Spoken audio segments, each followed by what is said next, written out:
Bonjour, c'est PN Théorie. Je reviens vers vous dans le registre des chroniques du cheminement intérieur pour vous parler du changement de regard à effectuer pour appréhender l'épreuve que nous avons vécue ou que nous vivons actuellement et puis toutes celles que nous vivrons encore d'une autre manière. Alors, généralement, c'est le regard qui change tout. Vous savez que le regard que l'on a sur les choses montre notre manière de penser et puis très certainement affecte aussi ce qu'il va nous arriver par la suite. C'est-à-dire que si vous voyez, c'est l'histoire du verre à moitié vide ou à moitié plein. Si vous avez un verre à moitié rempli, certains, donc on dit qu'ils sont optimistes ou positifs, verront un verre à moitié plein et d'autres un verre à moitié vide, c'est-à-dire qu'on verra soit ce qui nous manque, ce que d'autres ont et ce qu'on n'a pas, ce qu'on voudrait avoir, qu'on n'est pas arrivé à avoir, donc on est un peu dans une spirale, vous voyez, dans un construit nous-mêmes, en pensant de cette manière, cette propre spirale négative qu'on va continuer à vivre, parce que chaque pensée que l'on a, chaque acte, chaque façon de voir, donc chaque perception, augure de l'avenir, c'est-à-dire que vous préparez dès maintenant, de la manière dont vous pensez, dont vous vivez, dont vous percevez les choses, vous allez préparer la manière dont vous vivez, dont vous agissez, dont vous percevez les choses dans l'avenir, dont vous percevrez les choses dans l'avenir. Donc il faut être conscient que l'on construit nos pensées, nos représentations. Alors ça déjà c'est une chose. Alors je voulais vous parler de la petite histoire de la comparaison, de l'angle de vue si vous voulez, entre la fourmi qui est à terre, au ras du sol, hein, vraiment à quelques millimètres au-dessus de la terre, et qui est en proie à toutes les rugosités de la terre, c'est-à-dire la moindre poussière, le moindre petit caillou, vous voyez, d'un centimètre, va lui sembler énorme. Alors vous imaginez pour une pierre de 4 ou 5 centimètres de haut, donc elle voit à son niveau. Elle perçoit les choses d'après son angle de vue, qui est terrestre, qui est au ras des pâquerettes, parce qu'elle est dans la difficulté. La fourmi, généralement, c'est la petite travailleuse qui agit et simplement elle regarde ce qu'il y a devant elle. Elle perçoit et elle se rend compte que, voilà, là il y a un caillou, il y a une difficulté. Ah mince, il y a une difficulté. Comment je fais? Donc, après, avec l'expérience, elle va se dire, bon, bah, je peux contourner ou je peux essayer de passer par-dessus, etc. Mais ça va lui prendre énormément de temps et surtout, ça risque de miner son moral si vous êtes cette petite fourmi, si vous essayez de vous identifier un petit peu à cette façon de voir et de vous représenter les choses de cette fourmi, parce que elle va voir le nez dans le guidon, en fait. Elle est en plein dans les événements. Ce qui lui manque, évidemment, c'est bien compris, c'est le recul, c'est de prendre de la hauteur. Donc imaginez cette petite fourmi, c'est l'automne, et une feuille lui tombe dessus. Une feuille, c'est quand même énorme par rapport à une fourmi. Alors pour la fourmi, c'est la nuit. Comme elle sait que c'est pas la nuit, puisque elle a bien senti le choc lorsque les mouvements d'air qui ont fait que quelque chose lui est tombé dessus. C'est peut-être le ciel qui est tombé sur la tête, voyez. Alors qu'en fait, nous qui sommes de l'extérieur, qui sommes des êtres humains beaucoup plus hauts qu'une simple fourmi, on peut l'écraser avec le petit doigt, eh bien en fait, on voit bien que c'est une feuille. Et il nous suffit de retirer la feuille pour que la petite fourmi ait l'impression d'un miracle. Voilà, le ciel qui lui était tombé sur la tête, c'est comme ça qu'elle se représente les choses, qu'il avait plongé dans le noir, dans l'enfer en fait, où elle ne pouvait rien voir, rien faire. Elle ne faisait que se débattre et perdre son énergie, à crier son désarroi. Si une fourmi peut crier, ça j'en sais rien. Je crois pas. Et donc en fait personne ne l'entend, personne ne peut, voilà, il n'y a qu'un événement extérieur, le doigt de Dieu suivant elle, ou un miracle, d'après son interprétation des choses, sa représentation en tant que fourmi qui voit le nez dans le guidon en fait, qui est au ras des pâquerettes. Mais il n'y a que ça qui pourrait la sauver. Quand on est dans le traumatisme, face aux personnes qui ne comprennent pas ce qui nous arrive, parce que on est dans cet état de traumatisme, donc c'est sûr que on ressemble un peu à cette fourmi. On est dans les conditions et dans l'angle de vue de la fourmi. On a cet angle de vue-là. Donc il faut absolument sortir de tout ça, prendre de la hauteur et faire comme l'oiseau. C'est-à-dire être déjà, s'extirper de la réalité matérielle, s'en éloigner, prendre de la hauteur, donc s'élever. Et puis, à ce moment-là, on va voir que ce petit caillou, c'est qu'un petit caillou en fait. C'est pas un énorme rocher. Et puis, on a 1000 façons de s'extirper de ce caillou, mais surtout, on voit qu'après le caillou, si on continue notre chemin, il y a des choses magnifiques après, qu'on ne voyait pas en tant que fourmi. On voit aussi qu'il s'agit d'une simple feuille qui nous est tombée dessus, par hasard. Voilà, c'est tombé sur nous, ok, mais ça aurait pu tomber sur d'autres, et on est capable de voir que cette feuille, en fait, va permettre de faire de l'engrais, ce qui va faire pousser des plantes, ce qui a un sens en fait. Et puis nous, on est tombé sous cette feuille, voilà. Si on est toujours cette fourmi, mais que notre esprit s'extirpe de cette condition de fourmi pour faire comme l'oiseau. Mais à ce moment-là, on a une autre représentation des choses. On comprend que tout a un sens et qu'on peut facilement sortir de cette condition et puis voir qu'il y a autre chose, qu'on est simplement là dans le noir, on est en enfer peut-être, on a cette représentation des choses, oui, très certainement, mais qu'il y a autre chose après, et puis qu'il y a des solutions pour s'en sortir. On voit par exemple des personnes qui peuvent nous aider, des conditions plus favorables. On voit que si la pluie tombe ou avec un coup de vent, la feuille peut s'extirper. Et à ce moment-là, on verra la lumière et on verra à quel point il fait beau, à quel point le soleil est chaud, réconfortant, à quel point il peut éclairer notre chemin, nous qui sommes actuellement dans le noir. On va pouvoir voir le jour en fait, la lumière. Donc moi, ce que je vous,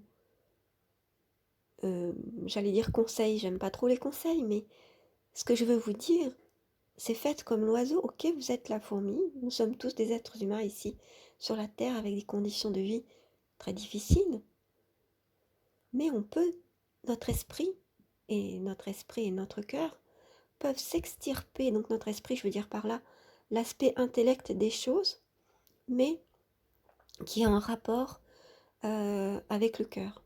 Voilà ce que je veux dire par esprit. Eh bien, et le cœur, ce serait l'âme, si vous voulez, ou la partie très aérienne de notre être, qui peut se connecter au monde, aux autres et à elle-même. Voilà ce que je veux dire par cœur. Donc en fait, ces choses-là sont très, très aériennes, très légères. Et donc, on peut s'extirper de cette condition matérielle, c'est-à-dire de notre façon de vivre terrestre, et voir les choses d'en haut. Une des manières de pouvoir s'extirper de cette condition, ça peut être la méditation, par exemple, qui nous permet de nous recentrer sur nous-mêmes et donc de nous connecter à nous-mêmes, ce que généralement on oublie dans la vie quotidienne, pris par toutes nos préoccupations. Donc voilà ce que je vous propose, cette petite vidéo, cette petite émission que j'ai intitulée « Fais comme l'oiseau ». Voilà, c'est-à-dire changer de perspective, extirper votre esprit et votre cœur de ces conditions qui sont provisoires pour pouvoir changer demain. Bonne écoute à tous. Peut-être que quand on a vécu des traumatismes, c'est bien de faire sens, parce que si rien n'a de sens alors, à quoi bon continuer? Et moi, je suis là pour vous dire, ne désespérez pas, parce que le sens, s'il n'existe pas, vous pouvez toujours le construire. Moi, je pense qu'il existe le sens. Je pense qu'il y a une fin aux épreuves. Je pense qu'il y a même un sens aux épreuves. Et je pense que toutes les ressources sont en nous. Simplement, la perversion nous fait croire que nous n'avons plus aucune ressource.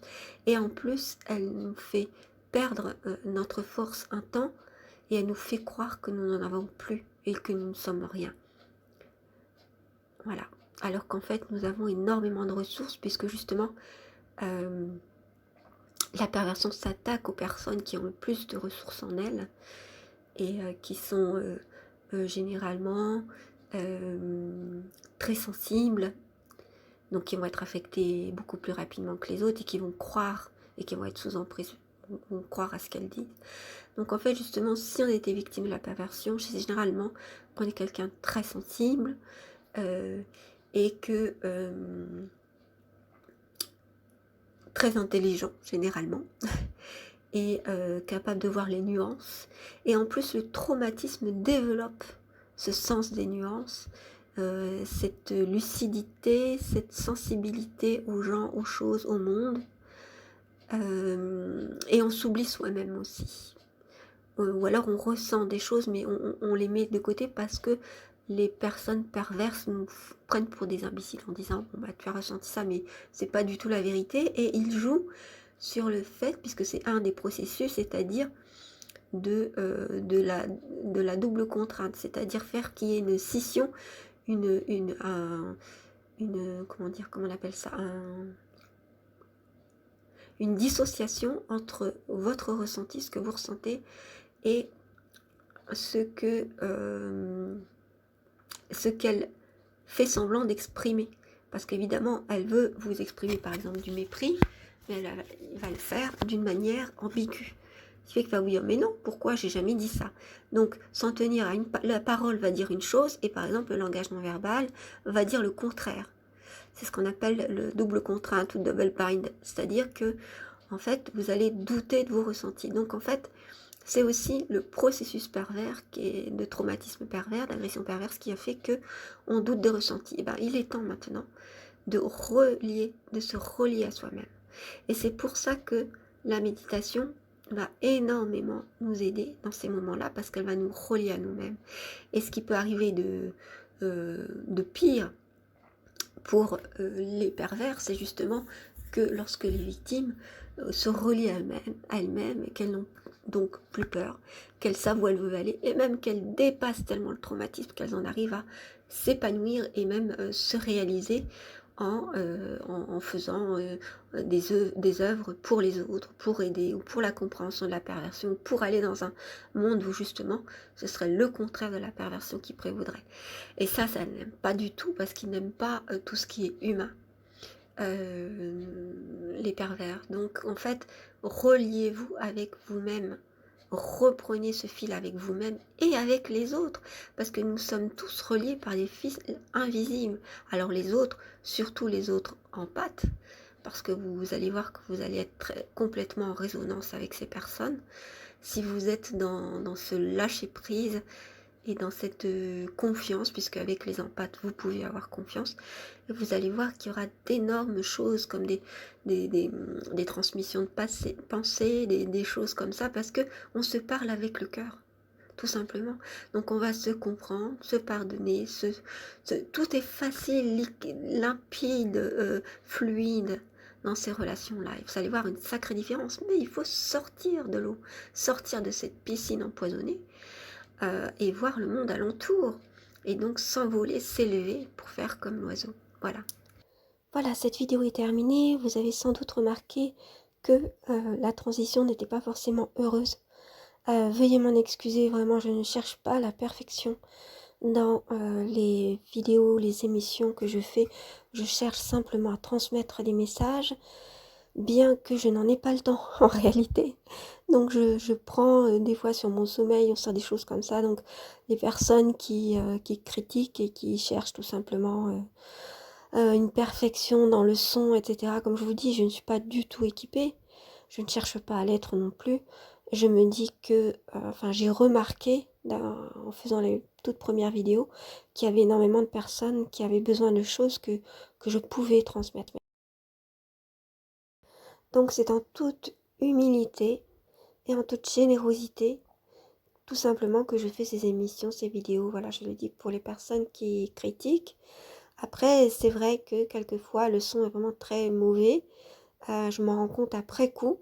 Mais je me dis, c'est tellement important de laisser passer ce message et je n'ai pas le temps matériel de le refaire. Ça demande un travail fou déjà de mettre en ligne des vidéos. Donc voilà, je voulais pas me plaindre, mais vous expliquer le pourquoi des choses. Et puis, mes ambitions, c'est pas du tout d'être une youtubeuse. Vous voyez, moi, je m'en fous complètement d'être une youtubeuse. C'est simplement... Enfin, je dis ça parce que c'est vrai qu'il y a des personnes peut-être qui le pensent. Et c'est pas mon ambition. Moi, c'est juste un moyen. YouTube est un moyen comme un autre de transmettre et de pouvoir aider tout un tas de personnes en même temps. C'est formidable, quoi. C'est comme si je ne peux pas seulement aider une personne, mais tout un tas. Et voilà. Voilà comment je vois les choses. Pardonnez-moi pour ça, si je balbutie un petit peu et si j'ai du mal avec la voix ce matin, mais je vais finir par y arriver.